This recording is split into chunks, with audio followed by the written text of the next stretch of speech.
Well, hello everyone. Today I'm going to be doing this diesel fuel filter change on my 2020 2500 High Country. It's at 0% right now, so I definitely need to change it. So I'm going to go ahead and turn this truck off and go change that filter.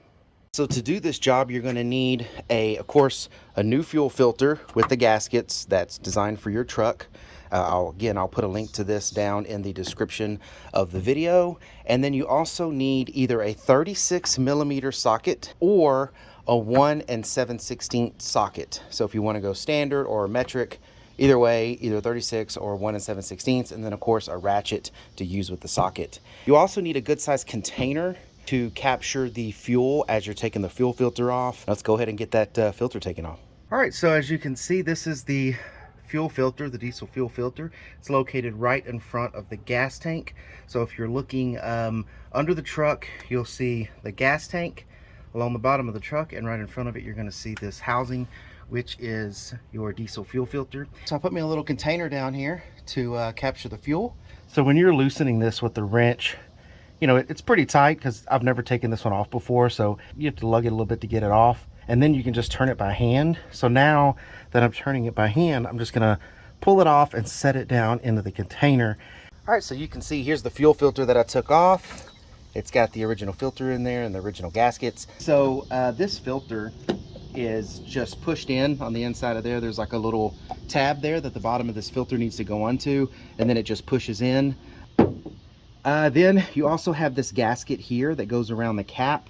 This also needs to be replaced. This gasket seal right here comes with the filter when you buy it, as this one came. This one's a black one.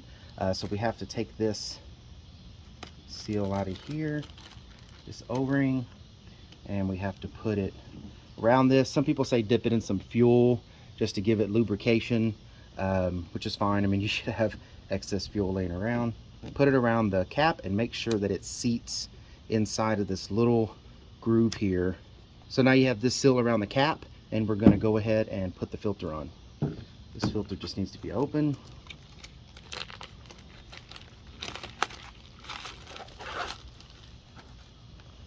And then again, this little hole here needs to line up with the little hole that's down there, which should do that pretty much automatically. And then you need to give it a good push and make sure it's seated very well in there. And then this thing is ready to go back on the truck.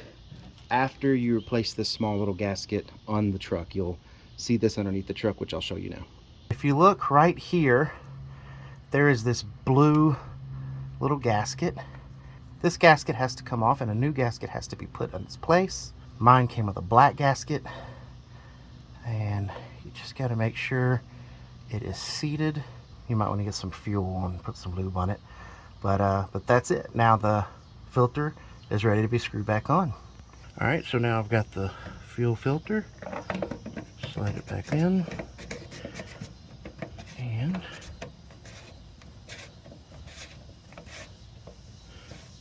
slide it back on my hand.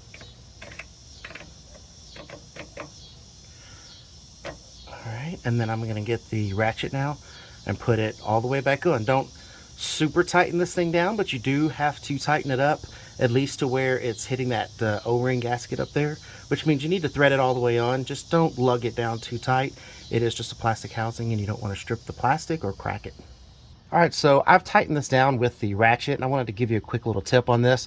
So this can be based upon how big that O-ring or that seal that's going in there is.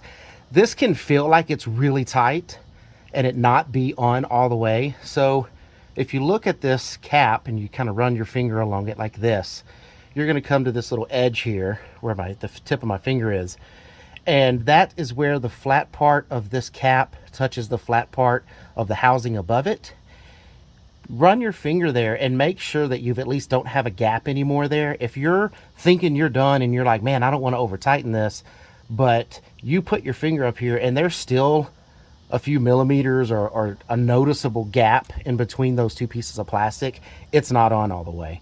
Now, when you get to the point where I'm at now and there's no gap there, if you're going to keep lugging it, then you're going to lug it too much and you might end up cracking it. But it is relatively stiff to get this cap on and off. So remember how stiff it was when you're taking it off, so you can kind of adjust based upon that when you're putting it back on. But that's just a quick tip just to make sure that you at least get it all the way, because we're going to now turn the truck on, make sure that it cranks, and then we're going to make sure this isn't leaking. All right, so now that we've got the filter on, I'm going to go ahead and crank the truck up.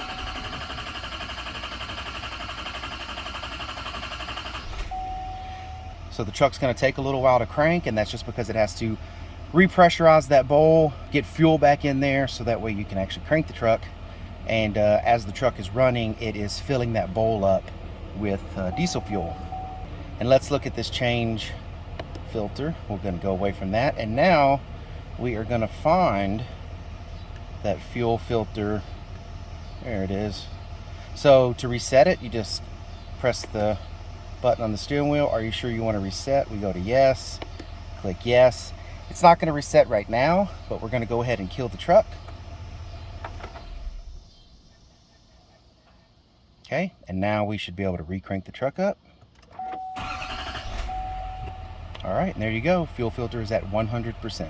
All right, I got the truck running. You may not want the truck running. You don't have to have it all the way running. You can just press the start button without putting your foot on the pedal, and that should also pressurize the bowl on this fuel filter. But as I can see here, I'm not seeing any fuel leak, and it looks clean. All right, hopefully it was helpful. If it was, please give the video a thumbs up. That helps more people find the video. And if you would, go ahead and subscribe. That's the red button right below the video. Subscribe to the channel. It's absolutely free to subscribe. There's no charges for that. Subscribing just helps get my channel more visibility, and it's kind of like a thank you. So thank you very much, and you take care. I'll see you on the next video.